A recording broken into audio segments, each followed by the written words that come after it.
Welcome to The Nine, an era of transformation. I'm Ebony Brandon. Marsha Henderson, a prominent attorney in St. Kitts and Nevis, has built her career on a foundation of advocacy, justice, and leadership. Throughout her life, she has exemplified her passion for community service at a young age, actively working with vulnerable youth and supporting disadvantaged groups, which she continues even now. Today, as one of 3 women in Prime Minister Dr. Terence Drew's cabinet and Minister of Tourism, Civil Aviation, International Transport, Employment and Labour and Urban Development, she continues to fight for equity, lending her voice and expertise to uplift the most marginalized. In this episode, we take a look at her inspiring journey and her unwavering dedication to the people of Central Bastille. This interview is the first time I had the pleasure of meeting Marsha Henderson. I began getting to know her by listening closely to her story, getting a sense of the roots that shaped her, the places that defined her, and the experiences that influenced her along the way. Through her words, I traced the path of her upbringing and saw how her early experiences, woven with family values, community ties, and personal challenges, crafted the resilient person she's become today. So I was born and raised in the communities in Central Bastille, McKnight. Started my early childhood there in McKnight in Malone Avenue, Tibber Avenue. And then my family moved to Market Street, where I spent most of my time. I'm the mother, which is my biggest accomplishment, of an 11-year-old boy. I think to date, that is in fact my biggest accomplishment. He is my joy, my pride. I live for him. I get energy from him. I am also practicing, well, I don't practice anymore, but I'm an attorney for call to the bar in 2002. So just over, is that 20 years? It's quite some time. Yes. And I practiced until I came into government in 2022. I'm an advocate. I think from childhood I saw that in me, and the persons who nurtured me, whether at church or school, wherever, helped me to hone those advocacy skills. And so I went off to study law, came back and was admitted to practice. I had my own practice started in 2010. And up until 2022, so about 12 years, where I, advocated for the vulnerable persons in society. So I didn't work in the corporate world. I did a lot of criminal law, litigation in civil and family court as well. What inspired me to come into politics? I had no ambition whatsoever to be in politics. But I recognize that my party, the St. Kitts Nevis Labour Party, needed someone who we felt could deliver the seat in Central Bastille. And of course, there were a few persons, and I felt obligated not just to get into elective politics, but to work with my party, which we started doing in 2015 when I got back from school in 2004. I had no interest, like a lot of young people. This is an interesting thing. A lot of young people in the Federation are not necessarily interested in politics because of how nasty it is. But what I was interested in was giving back to my community. And so we got involved, I and some others on that level. And the St. Kitts Nevis Labour Party for sure resonated with me, because coming from where I came from, I could not have been a lawyer. So the policies of the St. Kitts Nevis Labour Party while in government helped me and a lot of other young people to empowerment through school, home ownership, and all the other things that the administration did to empower people in St. Kitts. And so I felt obligated to give back public input through public service, of course. And so I stepped up to the plate, and here I am. But I had no political ambition whatsoever, honestly, none whatsoever. And I don't think a lot of people aspire for public service because it requires a lot of sacrifice. She also shared how being a woman has brought its own set of challenges, ones she's faced with courage and resilience. As a professional and one of only 3 women currently serving in Prime Minister Dr. Terence Ru's cabinet and the sole elected female member of the federal cabinet, she's driven to inspire young girls and women. Her journey stands as a testament to what can be achieved through determination and hard work, showing them that their dreams are well within reach.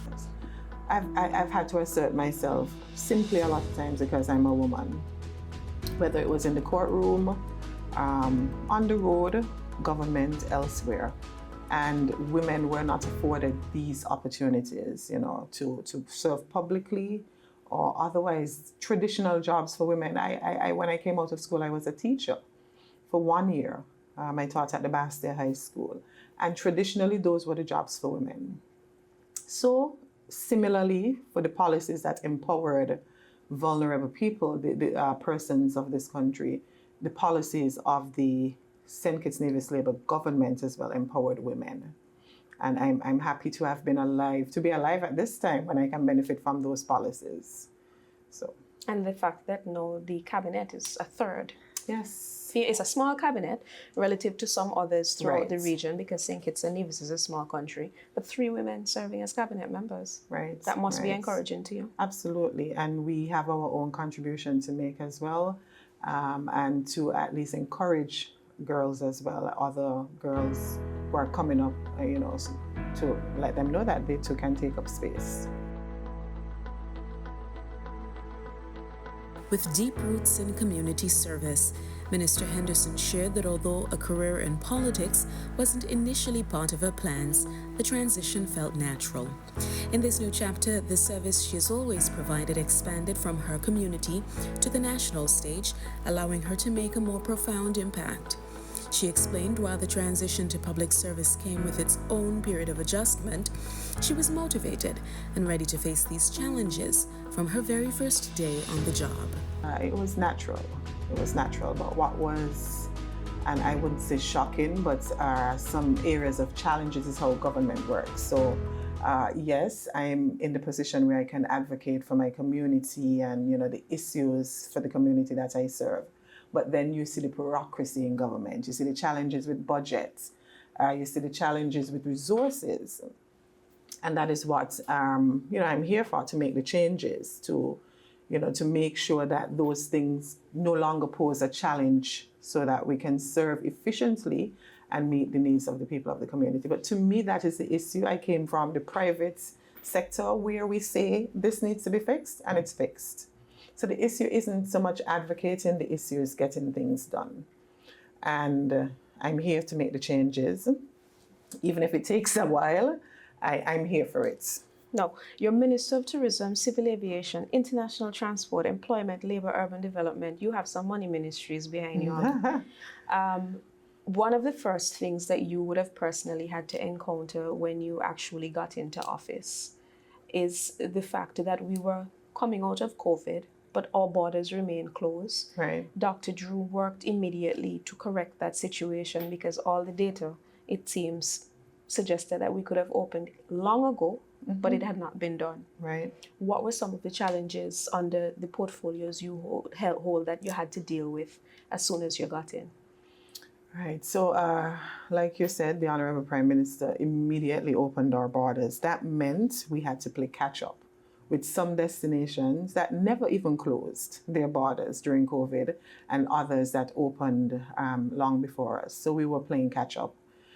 We also had, as a result of COVID, some relationships that needed to be repaired, particularly, and I like to say it, I mean, people think it's politics, but it's the reality. It's a harsh reality. We had to go and repair relationships we had with some of our international partners, particularly the cruise lines, and still go ahead.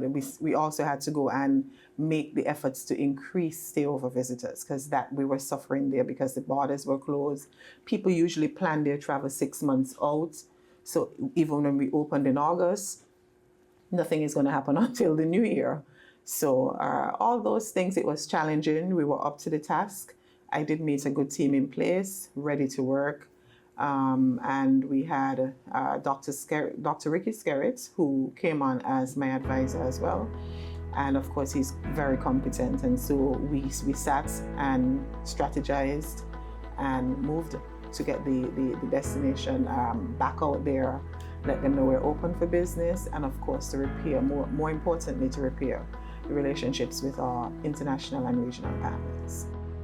For those of us who lived through it, the uncertainty and hardships of the COVID-19 pandemic are still vivid.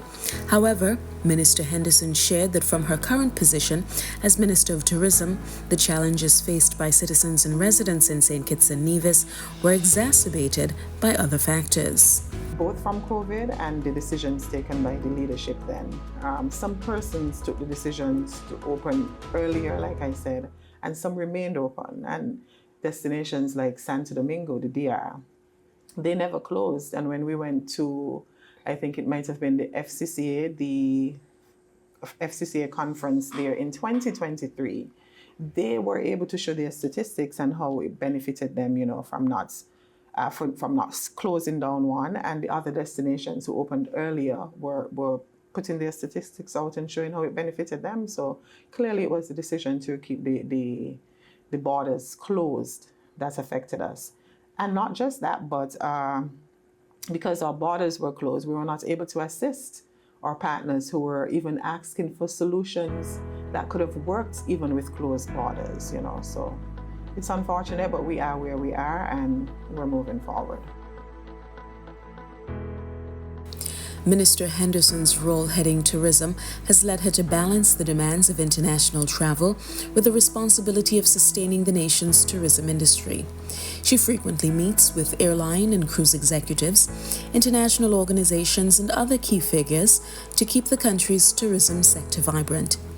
Despite her notable achievements, including being named the 2023 Caribbean Tourism Minister of the Year, some critics have attempted to downplay her efforts. Henderson's dedication to her country is clear, but she acknowledged the personal toll her travel schedule takes. And listen, Ebony, like I said, I'm a mother of an 11-year-old child, and every time I have to leave, I still haven't gotten accustomed to it.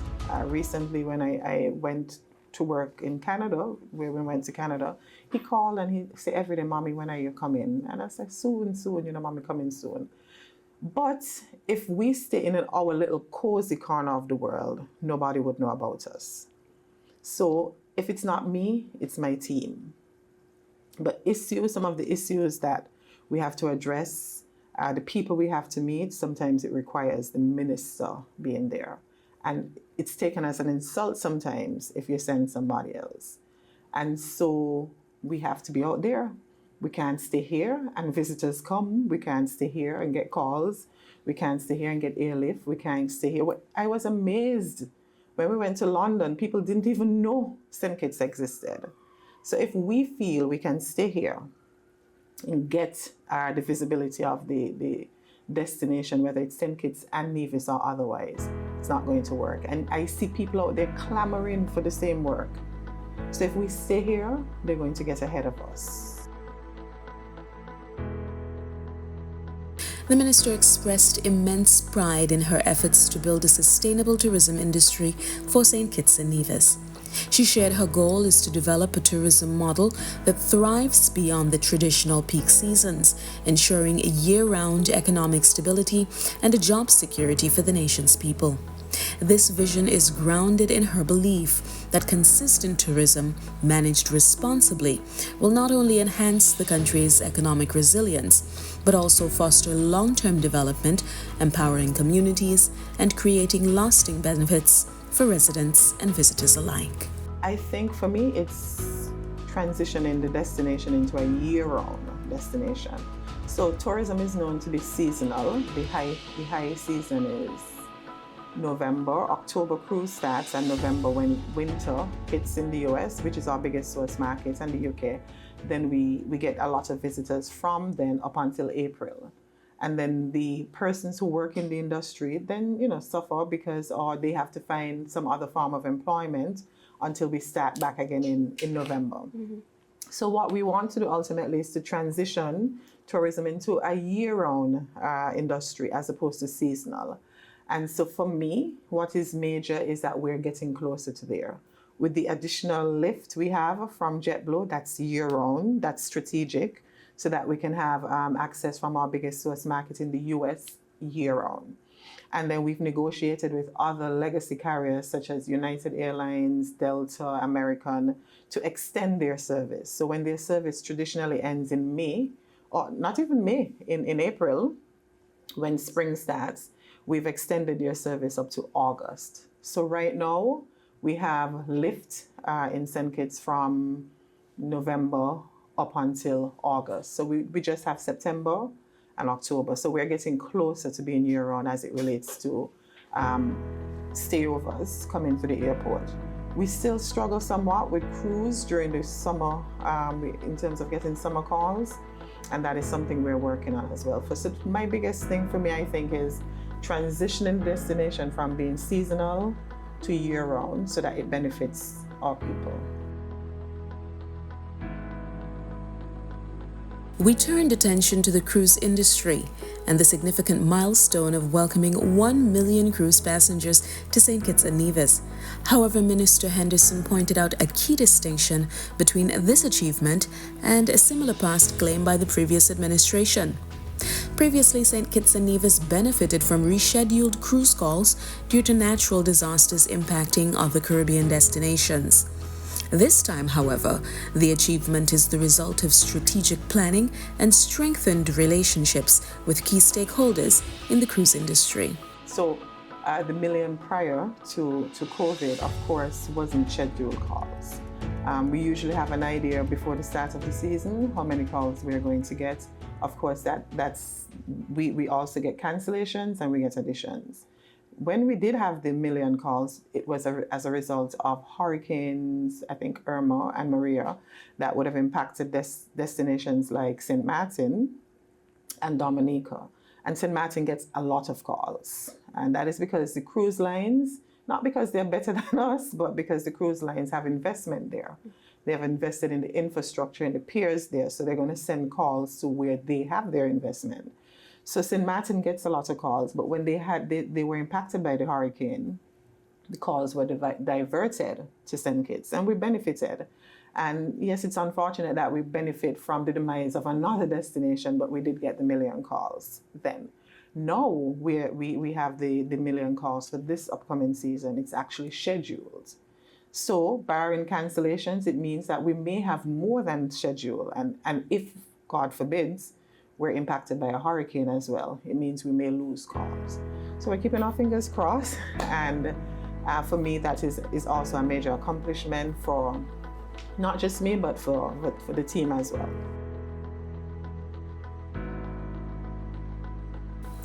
Another significant initiative to enhance St. Kitts and Nevis's tourism offering is the Venture Deeper campaign. Minister Henderson explained that its goal is to encourage visitors to explore beyond the usual tourist spots, promoting a deeper engagement with the country's rich culture, natural beauty, and diverse experiences. Venture Deeper urges visitors to pursue a more authentic and immersive tourism experience, highlighting the country's unique attractions, community interactions, and ecotourism. It's been rolled out in phases. So we rolled out the culinary phase, and we're in the process of now rolling out the wellness phase of the campaign. It has 4 limbs. We have 2 other limbs after that, which is the heritage and culture of the destination, and I think there is the romance phase. And we also want to do something with yachting. So right now we are focusing on the wellness aspect. It's resonating well in the source markets. People actually want to come to the destination for the authenticity of the destination, for what we offer here. So it's resonating well. The St. Kitts Music Festival has established itself as one of the longest-running and most successful music festivals in the Eastern Caribbean, with nearly 3 decades of history.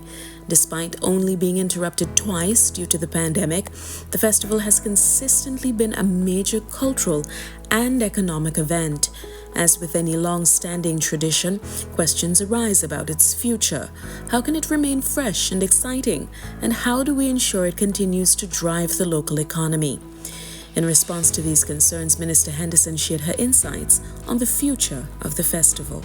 The St. Kitts Music Festival celebrated its 25th anniversary last year. Yes, last year. We missed 2 years because of COVID, so it would have been 27, but 25th edition of the music festival was celebrated last year. And we found that the music festival has accomplished what it was set out for, which is to fill seats and boost the economy during the slow season. And like I said, we're soon not going to have a slow season. We're going to have a year-round industry for tourism. But back then, 27 years ago, we realized from May onwards, we didn't have visitors come in. And so the St. Kitts Music Festival, along with a number of other initiatives like Restaurants Week and all the other things, were intended to fill the empty seats during this slow period. Now, it's been 27 years. We see the need to refresh the product. It sustains the economy and locals, but we also want to have more reach for the festival. The artists are becoming more and more expensive. Production is expensive. Flights are expensive. So we're looking to see if the music festival is to be sustainable, what we need to be doing. We had a meeting recently with the core team, and when Minister Duggins had, what's his name, Scott's from Dream Weekend and some other persons here, we sat with them and got some good ideas as well as to how we can revamp, rebrand, and even restructure the festival. So that will be coming soon. We're still in discussions. And hopefully, maybe when we sit again, I'll be able to tell you what the plans are. Yeah. The minister also revealed an exciting new development for St. Kitts and Nevis' tourism sector in 2025, the arrival of a major new 5-star hotel brand. Though the identity of the brand remains undisclosed, the project is set to support the government's goals of year-round tourism and further enhance its hospitality industry. This addition will not only create new job opportunities and enrich the overall visitor experience, but also contribute to the growth of the country's tourism market. Alongside this prestigious hotel brand, other hotel projects of varying scales are underway, set to increase the country's room stock. These developments are expected to attract more high-end tourists, strengthening St. Kitts and Nevis' reputation as a prime destination for luxury travel in the Caribbean. Minister Henderson also oversees urban development, a vital component of her tourism portfolio. She discussed how urban development aligns with the broader Sustainable Island State agenda, noting that thoughtful planning and infrastructure improvements are crucial for fostering a vibrant tourism industry and ensuring sustainable growth. These efforts, she explained, aim to create a welcoming, resilient urban space that enhances visitor experiences while benefiting residents and contributing to economic stability. So urban development is under the Ministry of Tourism because similar to Frigate Bay Development Corporation, which is also under the ministry, and they have similar mandates to develop their areas. So Frigate Bay Development was to develop the Frigate Bay area for tourism, and the Urban Development Corporation, its mandate was to develop Port Zante for tourism. So now both corporations have to be a part of the transitioning. UDC works with, and I don't want to say UDC because we also have an urban development organization on the sustainable. Mm-hmm. Their mandate is to modernize country areas to town areas to make sure like Keon and Sandy Point and all the other areas transition. Our mandates in this UDC, and now they're called urban resilient. So we distinguish them. Which would be on Dr. Clark. Right, on the Dr. Clark. So UDC's mandate was to develop Port Zante, and 80% of its mandate is completed. We have just a little more lands remaining, both in Frigate Bay and in UDC. But what happened when we were executing the mandates, we left out a number of things like infrastructure, utilities. Mm-hmm. So, for example, at Frigate Bay, we get water from the hotel, distilled water from the hotel. We get power, some power from Marriott as well, or a creature that was created back then, a JVC, a joint venture agreement. And so now we've developed the area without infrastructure. And now the needs are different, not just for Frigate Bay, but Port Zante, waste management, all those things. Port Zante as well in supporting SCASPA in our delivering crews. So what I've asked the chairman of both boards to do is to consider the mandate of both corporations and to see whether the mandate needs to be revisited. And they've given their reports that would be submitted to cabinet, and it involves a mandate to help the transition of both areas in tourism, to help in terms of what the corporation's roles would be in the transitioning, and not just in transitioning, but in tourism, both at Frigate Bay and at UDC. On his first day in office, Prime Minister Dr. Terence Roux outlined his government's vision to transform the Federation into a sustainable island state. This ambitious vision is built on 7 key pillars: food security, green energy transition, economic diversification, sustainable industries, the creative economy, COVID-19 recovery, and social protection. Tourism is integral to several of these pillars, particularly in areas of economic diversification and sustainable industries. Minister Henderson expanded on this, emphasizing the critical role of tourism in supporting these broader national goals. Right, so we understand our role in tourism in transitioning our federation into a sustainable island state. But even before then, we understand that we had to encourage our stakeholders and partners to embark on sustainable practices. And I think that is the essence of the Sustainable Island States agenda. But for us in tourism, sustainability is more than environmental responsibility. It's also inclusivity. So we feel there are 2 limbs. We do have a sustainable tourism agenda here as well in the ministry. We have our division in the ministry that's specifically dealing with that, led by our director, Daniel Taylor Williams. Yes, so we've encouraged our partners to embark on sustainable practices. Even before the Sustainable Tourism Agenda, we had the No Plastic Month in July, and that has been going on for a number of years. We encourage our hoteliers as well to, when constructing, to consider sustainability. And we are even proud of the Sunset Reef Hotel, who won the most sustainable property last year. And so then we do have shore power. So even before the Sustainable Island State Agenda, Pier 1 at Port Zante was constructed, even before Pier 2. And Pier 1 was constructed with the ability for cruise ships to come in and plug in. So Pier 1 has shore power. Pier 2, which was not constructed during this administration, does not have shore power. So Pier 1 allows us, and that's in keeping as well with the industry practices for cruise, where the IMO, International Maritime Organization, is mandating from cruise lines for them to reduce carbon emissions. And so when they're in port, soon there will be a requirement for them to turn off and plug in. Right now, we know if a cruise ship, even though we have shore power at Pier 1, if they plug in, they'll knock out the whole of St. Kitts, not even Bastia, but the whole of St. Kitts would be knocked out if they are to go on the grid. And so we have to look at alternative forms of energy at our ports, at the air and sea port.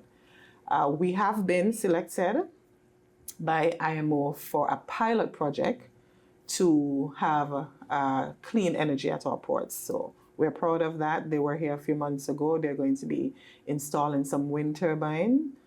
They selected the sites, and so we should have the ability to implement shore power both at the cargo and the cruise ports. We're looking at the airport where we're hoping to reinstall the solar farm, and make sure that we play our role in the transition in. For us, like I said, inclusivity as well.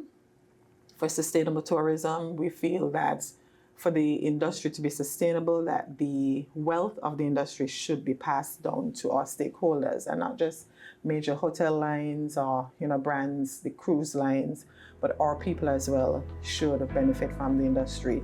And so we've moved into community tourism. We've decentralized the tourism product and moved it from Frigate Bay into the respective communities. A lot is going to be announced so that we can ensure that our people benefit from the industry, and for us, that is sustainable tourism.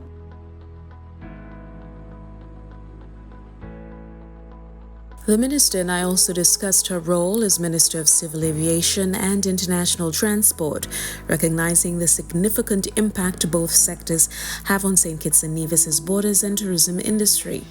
Upon taking office, she highlighted pressing issues that required immediate attention, specifically then the need for full compliance with international requirements at our ports of entry. However, she conveyed a message of optimism, detailing the progress that has been made in regularizing the Federation's practices and relationships with regional and international agencies. When I became the minister, I realized there were a number of deficiencies. And for us, deficiencies come from regional and international organizations such as TSA, and that's the Transportation Security Administration in the US, and that's because most of our visitors come from there. They are interested in making sure we are complying with international standards. So like after 9/11, you can't just leave a bag there. You can't have access to several parts on the ports. You can't do a lot of things. And we as a destination, small destination, must be in a position to comply. And so when I became the minister, I met a few deficiencies, both for St. Kitts and more so for Nevis.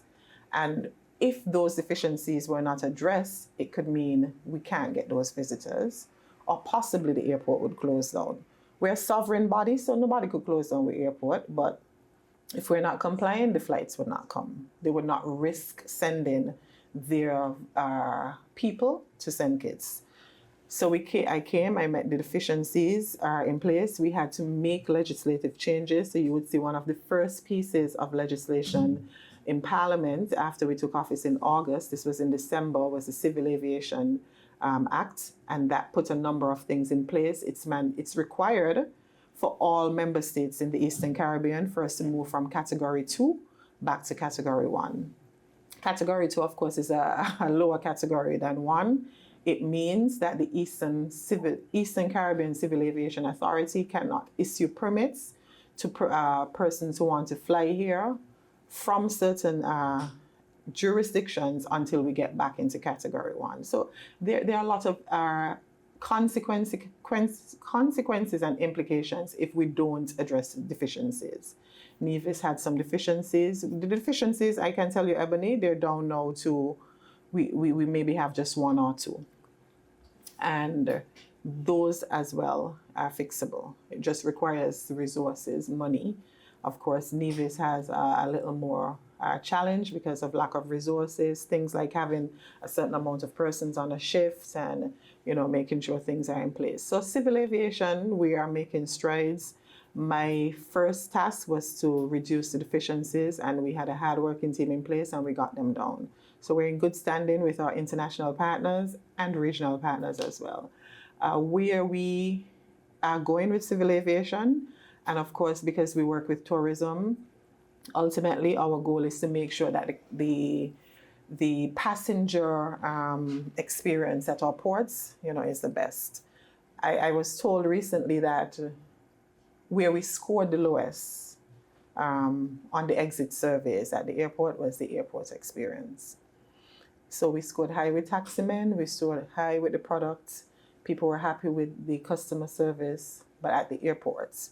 And so all of this is the job of the Civil Aviation Department to make sure that our customer service is good, the facilities are in good condition, and we are complying with international standards. We are moving towards having our destination as a pilot for the one-stop search. So it means if you are searched here, when you get to the destinations that we are working with, and this is the US, then there would be no need to search. We have done it with, for example, when you leave here and you're going to Canada, if you go through the US, there's no, your bags go straight through. So those are some of the things we're doing. But for us to qualify, we have to make sure our standards are high. Our security cannot drop the ball. We have to make sure we have the right equipment in place. Like when you go through modern airports, you see them, some things you don't even have to take out your stuff out of your bag and all those things. Now that is the work of the Civil Aviation Department, to work with SCASPA and NASPA to make sure that the customer experience at our ports, whether it's through the introduction of additional equipment, and where we don't have the resources to have equipment, to make sure that the human capacity is there to make sure that we can deliver. Maritime is the same.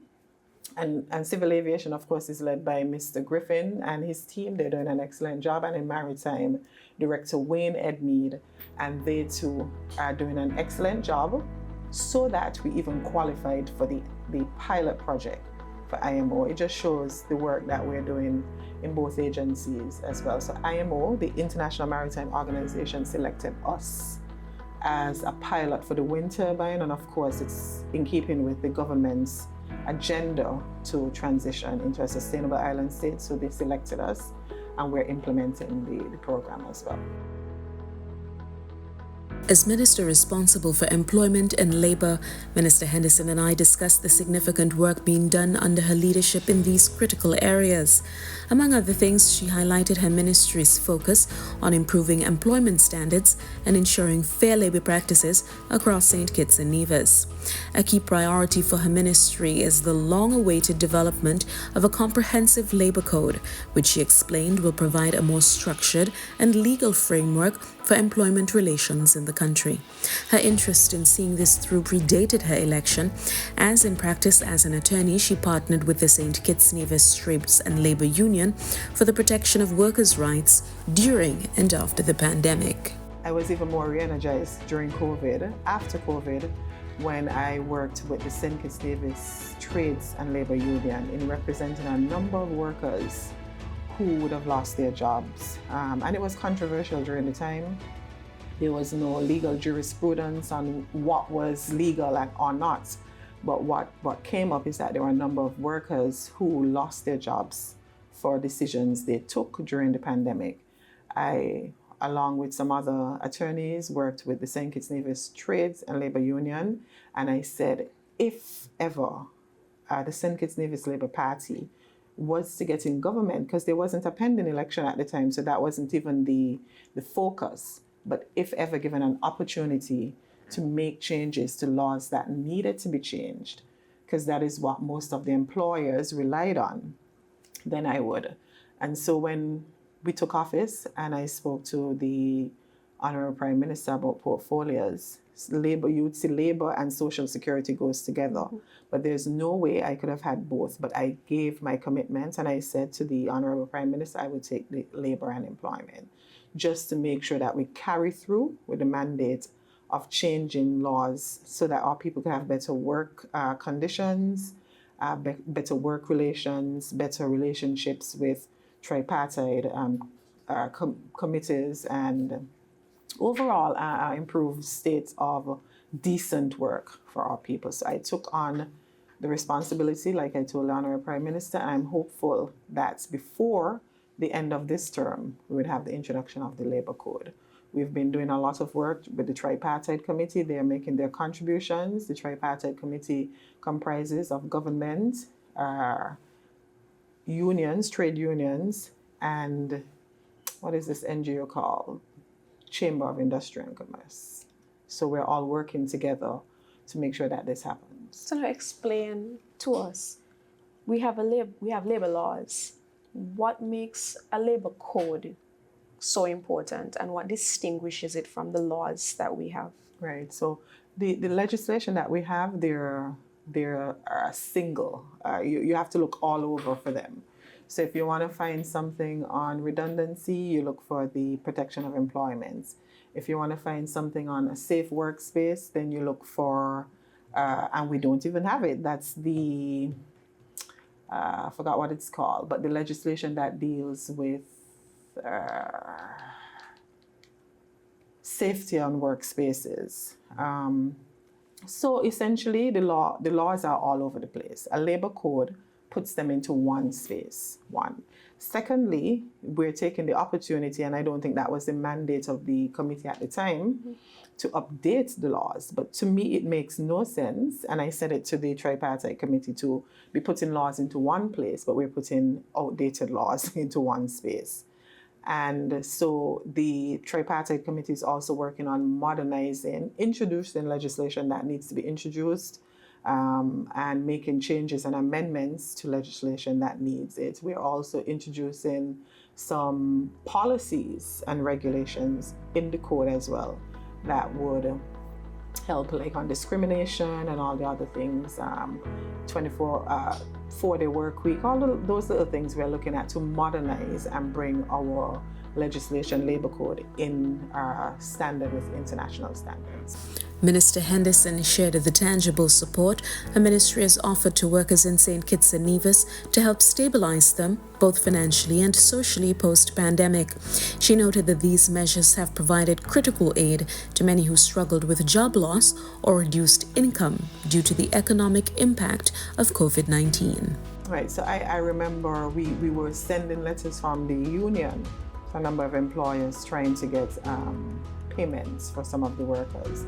And the state of the law as it is now does not require them to.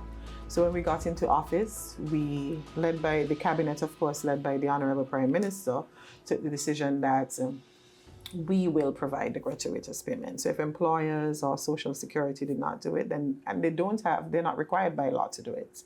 What we need to do is to bring our law to a position where, at least those sorts of things can be contemplated. But the cabinet took the decision that we were going to make a gratuitous payment to those workers who worked particularly on the front line, one, and those who lost their jobs for not taking vaccines. What we did is we took account of the persons who made complaints at the unions and at the Ministry of Labour and Employment, and we processed them accordingly based on their years of service and otherwise. Another thing that you would have accomplished, major accomplishment, is increasing the national minimum wage. Yes. Last time that happened was on the Labour administration when Dr. Douglas led. Honorable Nisbet from Nevis was the Minister of Labour at the time. Right. And so more than 10 years later, you were able to also deliver again on another increase to ease the burden for ordinary people. Right. And whilst I led the charge, I won't take the credit because it was, in fact, a campaign promise by our at the time, comrade leader, but the Honorable Prime Minister. And when we got into office, he tasked me with my ministry to make sure that it happened. We were hopeful that it would have happened before it took about a year, and we were hopeful that maybe within 6 months. Realistically, we had to do a full assessment, and we had a minimum wage advisory committee put in place to do the work, which they did excellently. They're actually still in place and working because the second phase of the increase, which is supposed to happen in July 2025, they are monitoring the increase in the minimum wage and all the recommendations made by the committee to make sure those things are in place before we actually move to the second phase. And they had a number of excellent recommendations made by the respective persons on the committee. And we, for example, the Consumer Protection Bill came about because of the recommendations. We can't increase the minimum wage and not have control over price increase and, those things. And a number of other recommendations the committee made. So I want to take this opportunity to commend them. They continue to work hard, and it's definitely benefited our people. Minister Henderson highlighted the collaborative relationship between the Ministry of Labour and Employment and the Ministry of Education as a key achievement during her first half of the term in office.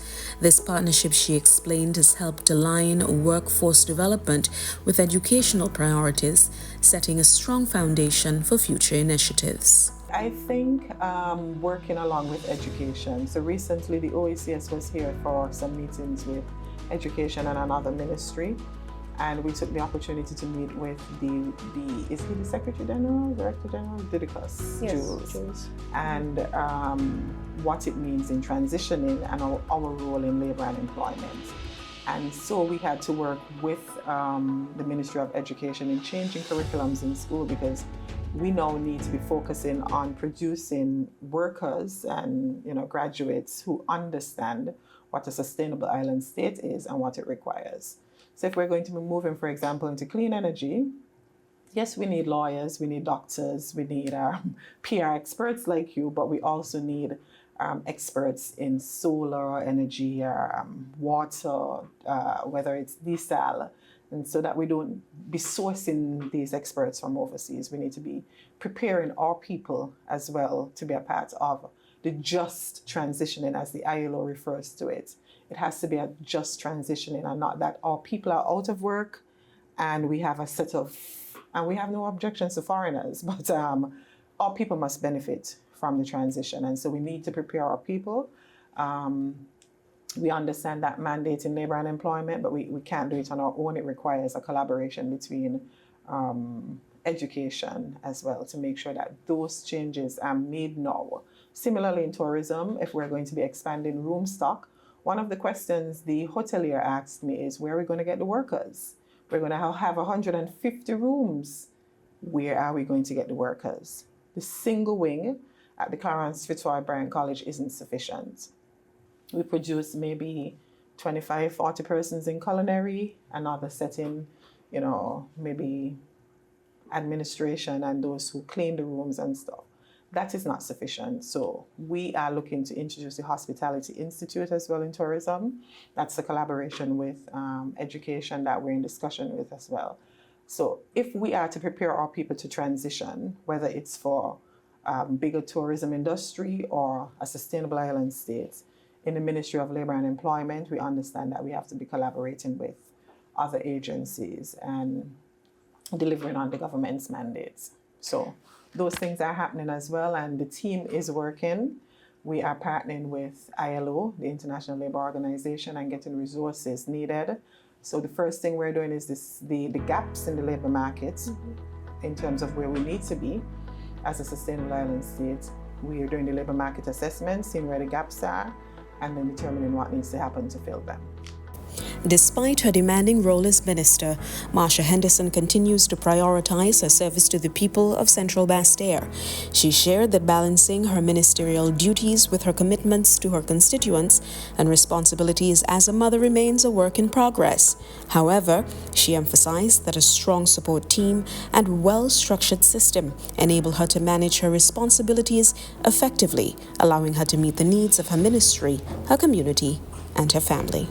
I'm still learning, honestly, but I have surrounded myself with persons who can take some of the responsibility and put mechanisms in place that help as well. So we do one-on-ones, and then we have teams that help to follow up, because there's no way I can do it on my own. So we have to put mechanisms in place. I am learning to know that when I'm home, and say to people, I'm home, I'm dealing with my son, or 8:30 is too early to call me, 6 o'clock in the morning is too early to call me, because just like you, I have to get my son ready for school. So it's just learning, like I said, I'm still learning, but it is the most challenging part of the job. But as far as the work in your constituency is concerned, are you pleased with the volume of work you've been able to achieve over the last 2 years as the MP for the area? I would say yes, but a lot of it depends on resources as well available to do what is required within the constituency. So we've done a number of roads.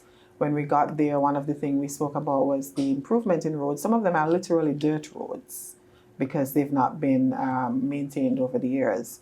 So we got the first road, and part of my constituency happens to be in the downtown area, and so we were able to do some road surfacing, not just in the downtown area, but also within the communities of Central Basse-Terre, like in Wade's Garden, College Housing, some parts of Shadwell, and to get some resurfacing of roads there. There's some areas where we need new roads actually constructed, and I'm aware that that is going to be happening shortly.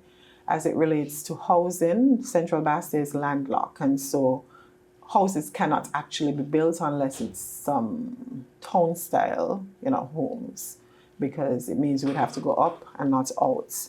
And so our housing is not going to happen in Central Basse-Terre, but persons who are from the Central Basque communities have land, and we're actually doing homes on their lands as well. And I'm aware of other developments that are going to be introduced sometime next year for residents of all the communities, including Central Basque there. One of the things we are doing as well is staying connected. We try to do, you won't see us with the cameras, and you won't see, oh, I'm here today. That is absolutely necessary for the detractors, the troublemakers. But we are doing a lot of one-on-ones where I actually go and meet with families on a one-on-one basis without the cameras and without the noise. So I'm there every Thursday is my constituency day. It's either scheduled for one-on-ones, walkthroughs with my team, or one-on-one visits to families.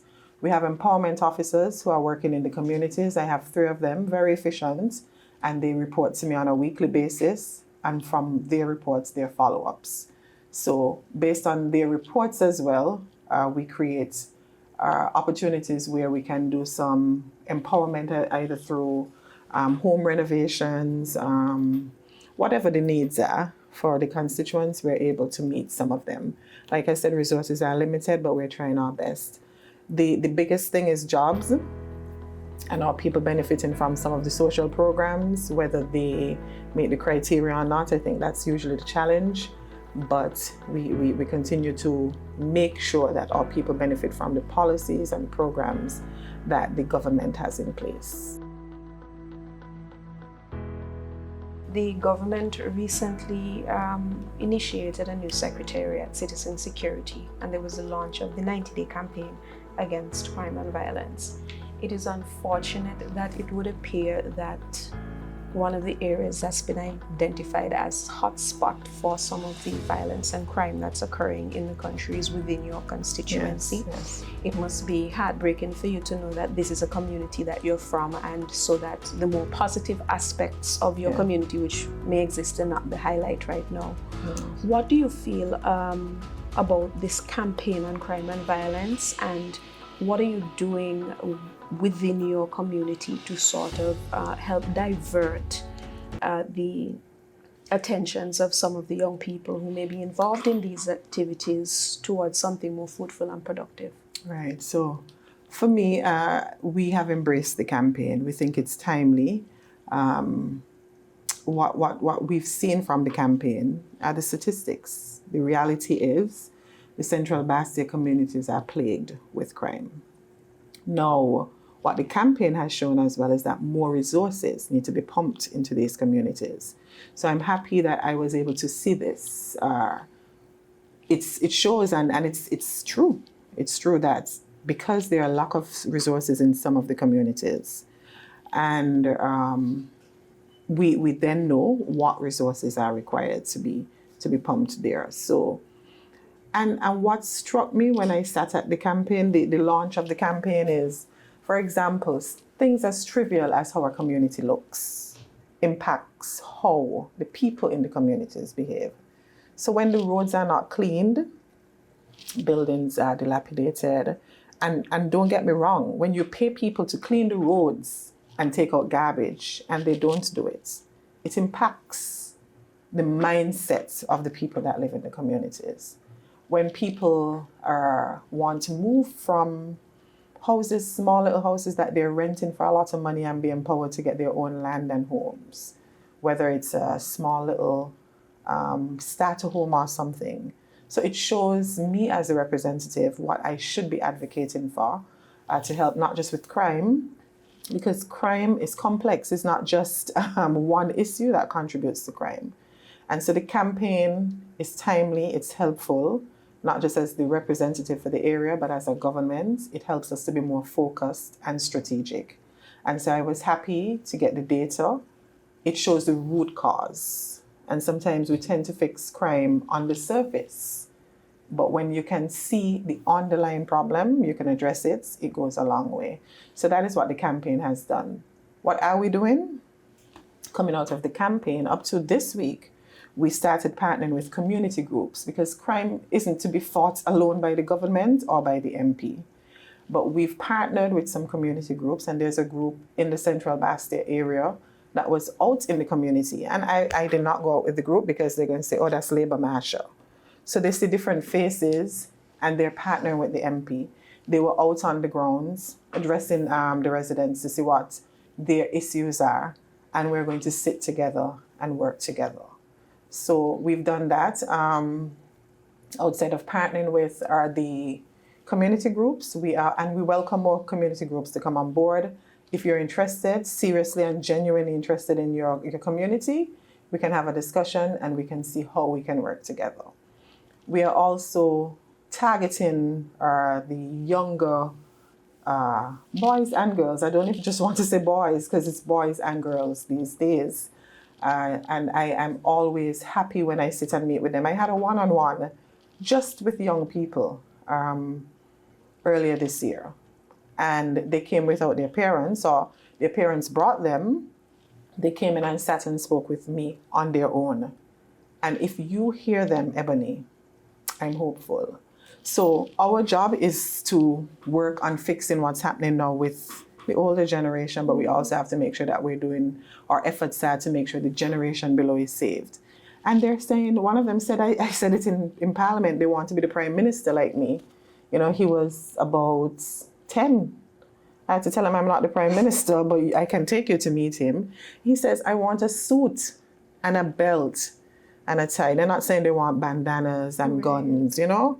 So, and that's not me at all judging anybody who wears a bandana or otherwise. But the point is that our young people are aspiring to good things. And so I've asked to be put in place a mentoring program where we can attach particularly the boys in the community. I've asked the Honorable Prime Minister as well as other members in the community who can also just attach, not just to say mentor and say don't do this, don't do that, but take them and attach them. Even during our summer camp, we had a summer camp during July of this year, and a lot of young people came and we were able to interact with them on a daily basis. You see how they behave, why they behave how they're behaving. And so those things help us just by being connected, whether it's through a summer camp or otherwise, help us to see what's needed and work with all who come on board to see if we can find solutions. Marsha Henderson recently faced threats to her safety due to her work within her constituency and the connections she's built over the years as a resident of Central Bastia and as a former criminal defense attorney. Prime Minister Dr. Terence Drew and other cabinet members publicly condemned these attacks, standing in solidarity with her. In her first public response on the matter, MP Henderson exclusively shared with me the personal impact of this incident, speaking candidly about the experience. Her bravery and resolve in the face of adversity were inspiring and deeply moving. One of my friends said when this started, Marsha, I just want to remind you that you're built strong. And I am built strong. But these past days, I've had to, past few weeks, dig deep for my strength. What is disturbing to me is the hypocrisy, the fact that some people are so disingenuous. And of course, all of this is because they have their own personal agendas. I was born and raised in the McKnight communities, grew up in Thibault Avenue, Malone Avenue, my mother and my aunt's in Fines Avenue, and then I moved to Market Street. We call it M Street when we're on the road. So I spent most of my older years in Market Street. Grew up in church that I attended in McKnight. My church led me to the Harris's home, where I worked with a number of the boys there. Back then I might have been maybe just like 17, 16.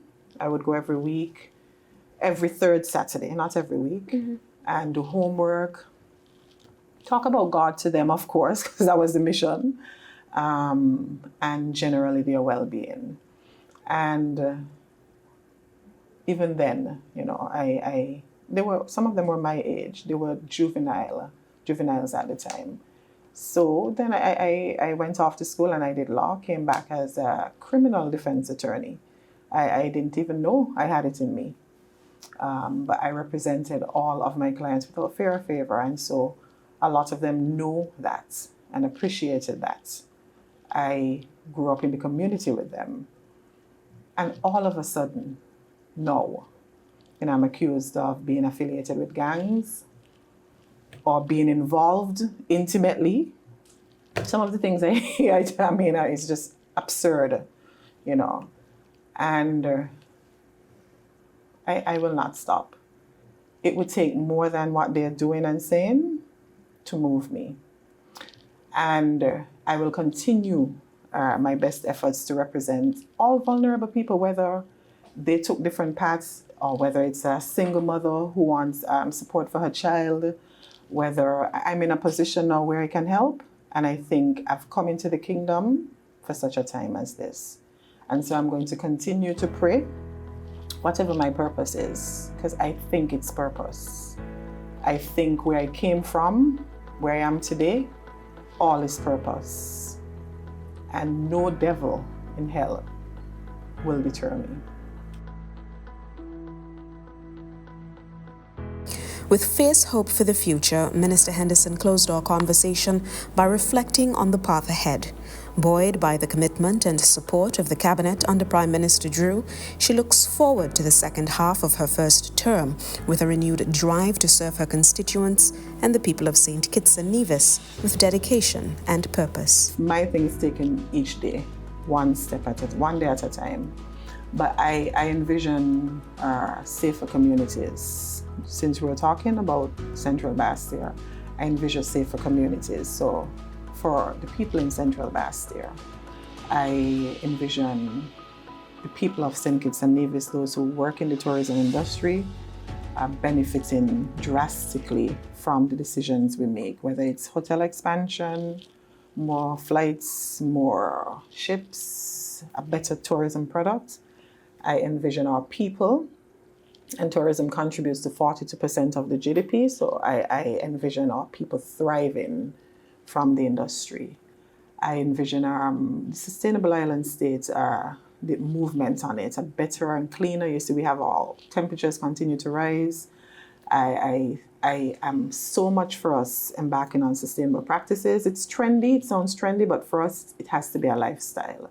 So I envision our people are becoming accustomed to these practices where we don't throw garbage in the ocean, we don't cut down trees unnecessarily, we don't use plastic, single-use plastic. Of course, we would use other types of plastic. And I was telling my son, teaching them, even our camp was around sustainability. So I envision us having a full appreciation of the Sustainable Island State agenda and making it our lifestyle and not just a trendy thing anymore, as everybody has it to be.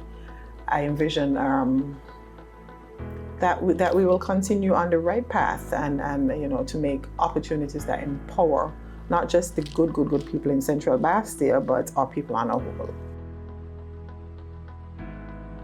Thank you for tuning in for another episode of The Nine, an Era of Transformation, with our guest, Marsha Henderson, Minister of Tourism, Civil Aviation, International Transport, Employment and Labor, and Urban Development. Until next time, I'm Ebony Brandon.